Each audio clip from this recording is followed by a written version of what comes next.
Hi guys! Happy Friday everyone! And pagpasensyahan nyo na kung matagal akong nawala sa YouTube.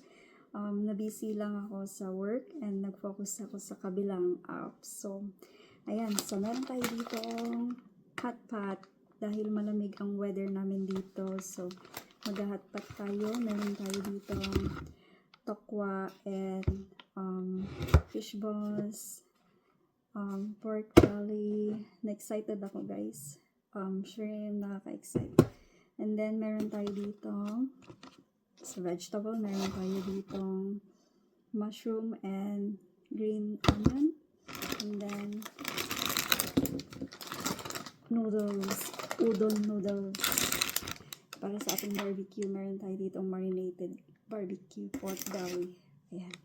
So, let's go. Samahan nyo kaming kumain. So, dito ko muna siya iluluto. Ano lang, strategy ba? Ito lahat yung gagamitin namin. Ayan. So, let's see. Pero meron ako ditong for grilling lang siya. Walang paglagyan ng pot. So, yeah. Okay lang yan.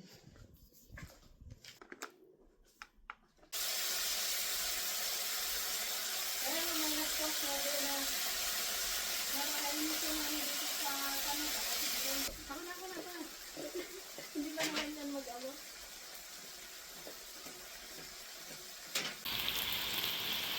So sa kanya, ano nang gagawin ng isa pagbalik?